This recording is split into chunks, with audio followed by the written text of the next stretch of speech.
Hey everybody, we are here to finish The White Wolf today.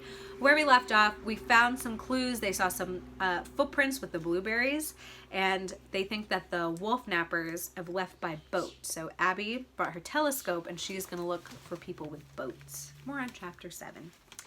It only took them a few minutes to carry the telescope to the front section of the deck. Abby showed them where to position it. The rain drummed steadily on the tin roof over the porch. Josh put his eye to the lens. "I can hardly see anything through the rain," he said. "I'll have to wait till it stops," Abby said. Dink knew Abby was disappointed that she couldn't use her telescope. "Do you have Monopoly?" he asked. "We could play until the rain stops." Abby nodded. "Sure, it's on the shelf by the fireplace." Josh rubbed his hands together and grinned. "How about we make teams? Boys against girls?" Abby and Ruth Rose exchanged glances. "You're doomed," Ruth Rose said. The kids set up a table in the living room. Wallace and Walker joined the teams. Thunder boomed and lightning lit up the ocean as they played late into the evening. The rain finally stopped, but the game still wasn't over when Wallace yawned and declared it bedtime. Dink picked up a flashlight, and he and Josh walked out onto the deck. They stood for a minute and stared toward the ocean. They could hear waves hitting the rocks. The smell was sweet and salty. I love that smell of the ocean. I love the ocean.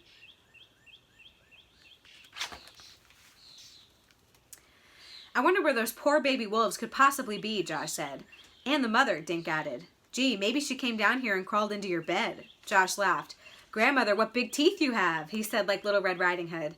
The boys made their way around the deck and slipped inside their tent. After they were undressed and beneath their blankets, Dink reached out and shut off the lamp. He was almost asleep when Josh grabbed his shoulder. "Dink," Josh whispered, "something's moving outside the tent." Dink opened his eyes. "What? All I hear is you keeping me awake." "Shh, listen," Josh hissed. Dink yawned. "Josh, if you're..." Then Dink heard a slithering noise like something scratching against canvas. Dink gulped. Josh was right. Something was outside their tent. A moment later, he heard a wolf howling. "Oh, gosh," Josh cried. "The mother wolf came after us. She's on the deck." When the wolf howl stopped, Dink heard another strange noise. Rubber wheels squeaking on the wooden deck. He also heard two girls giggling. Dink smiled. "That wasn't a wolf," he told Josh. "It wasn't?" Josh whispered. "What was it?" "Something much worse than a wolf," Dink whispered in return, holding back a giggle. "What could be worse?" Josh asked. "A bear?" "Even worse," Dink said. That's Ruth Rose and Abby out there trying to scare you with Abby's wolf recording. And they did."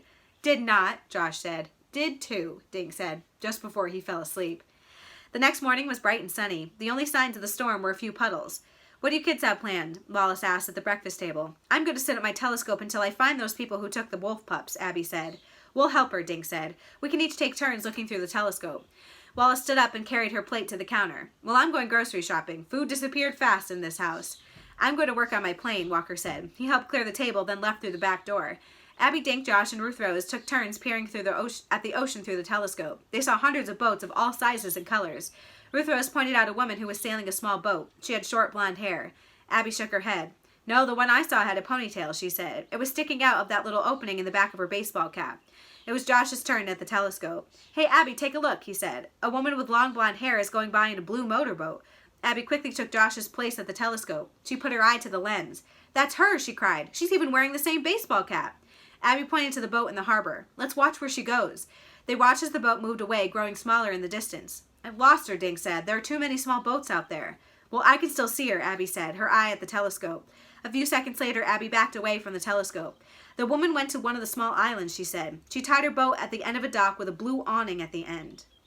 An awning is one of those things that goes over something. Like you might have an awning over a deck, or sometimes restaurants have awnings so you can sit under it and not be in the sun.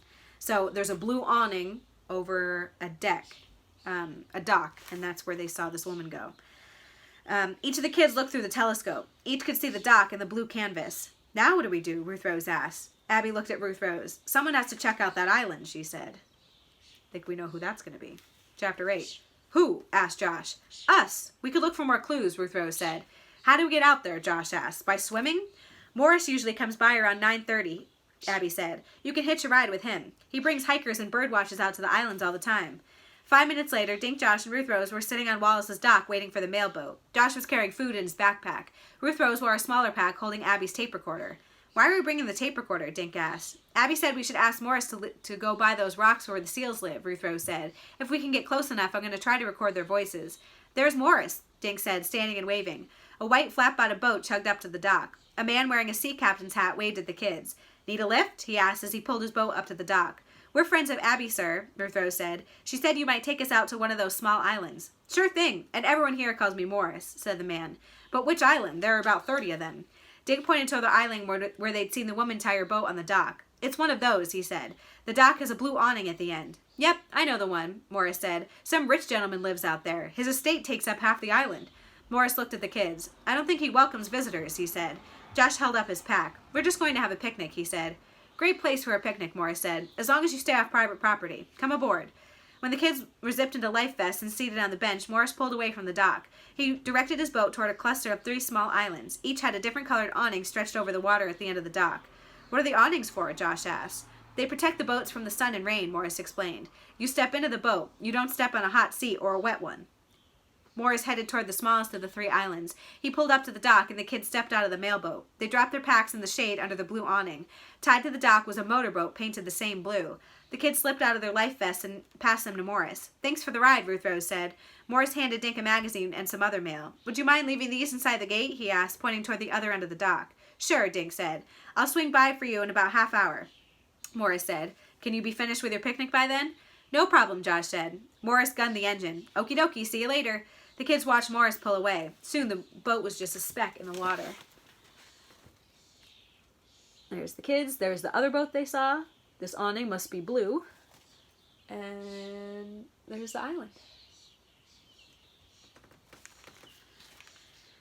The dock was quiet and cool under the awning. The only sound that was made was the water gently slapping against the small blue boat. Now what? Asked Josh. The kids turned away from the water. The dock was as long as 2 school buses. At the other end was a small sandy beach.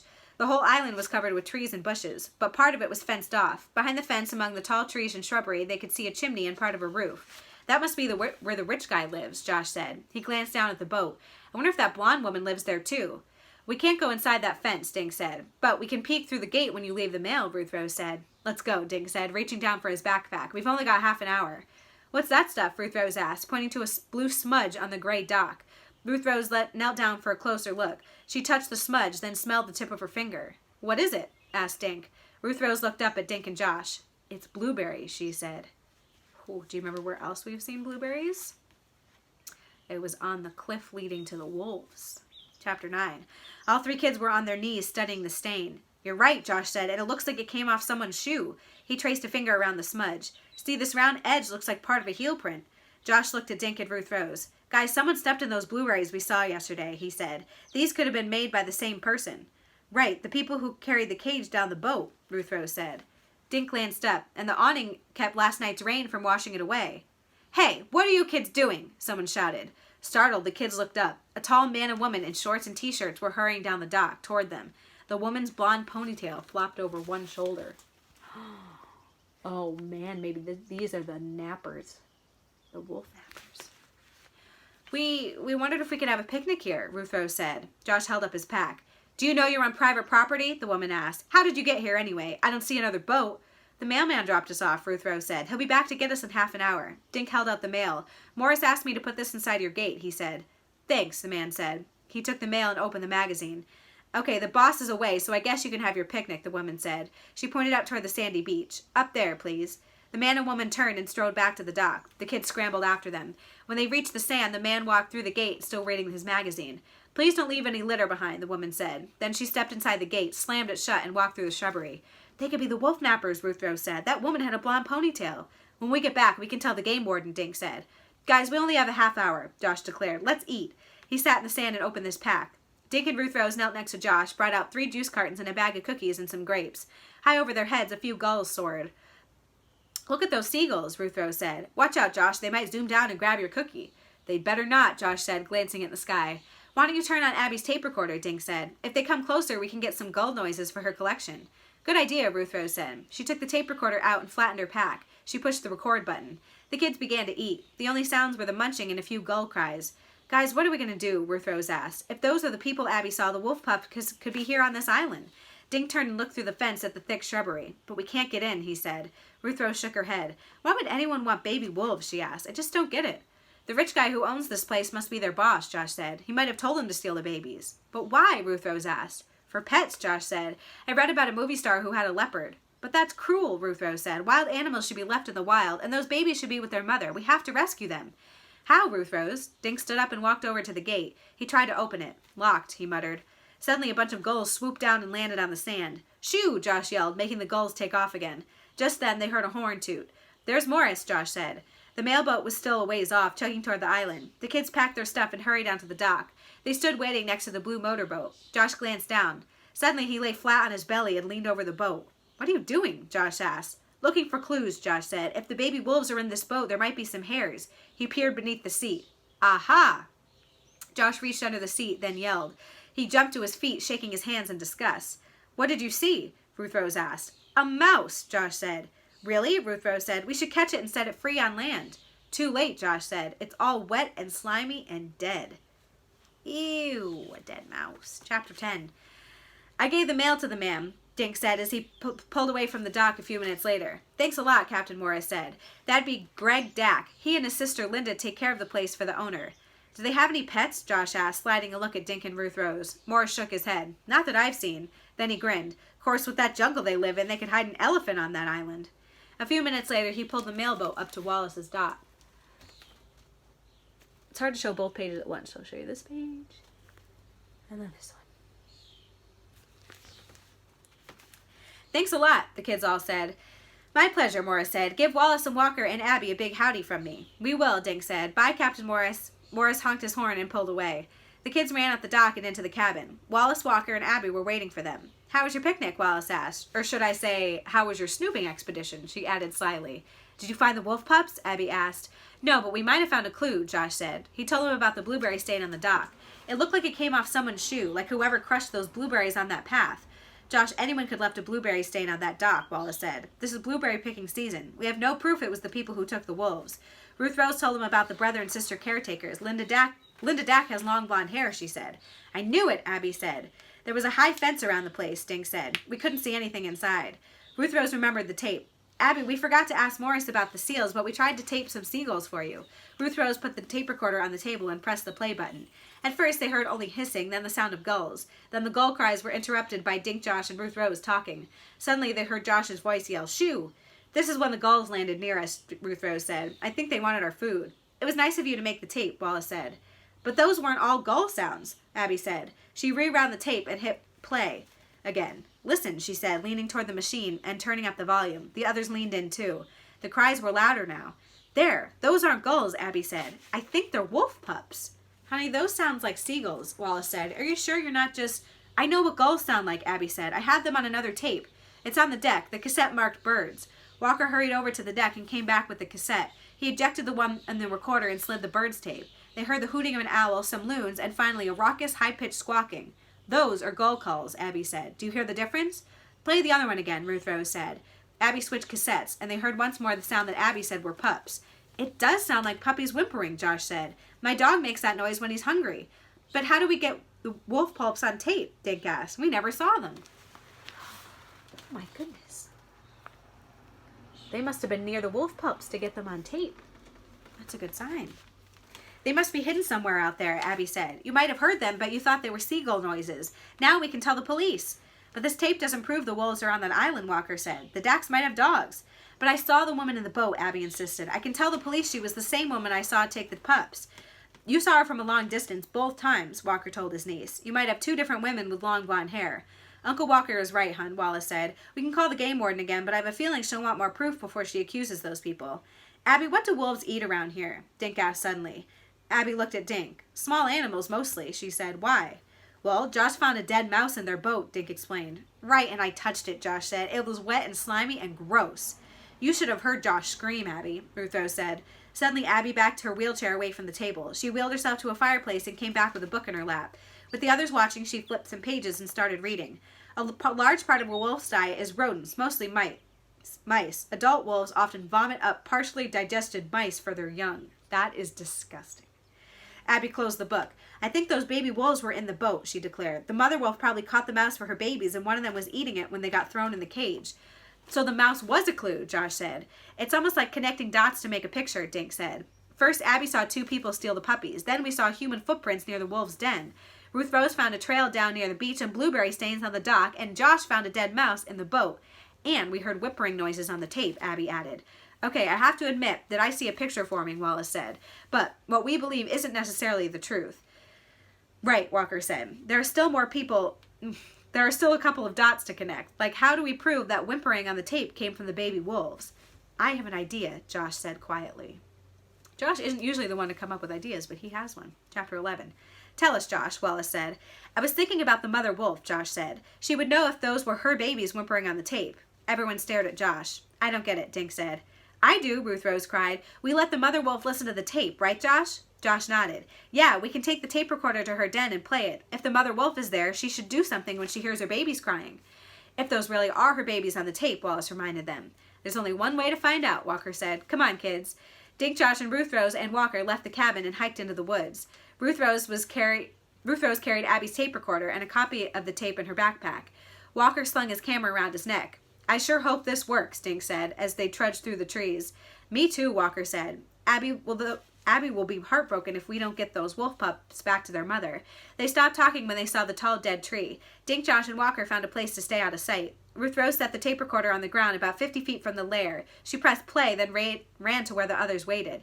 Seconds later, they heard the tape whimpering noises. All 4 watchers had their fingers crossed. Suddenly, a white blur shot out of the rock cave. The mother wolf hurtled herself toward the tape recorder. Lying on her stomach, she made her own whimpering sounds. She put her nose next to the tape recorder as if trying to smell her babies. Oh, she hears her babies.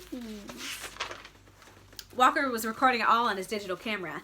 After a moment, the whimpering noises stopped and the kids' conversation started from the tape. The mother wolf leapt to her feet and her ears went straight up. She barked at the tape recorder as if it were alive. Walker motioned that they should leave, and all 4 backed away. When they were on the trail toward home, they stopped and high-fived each other.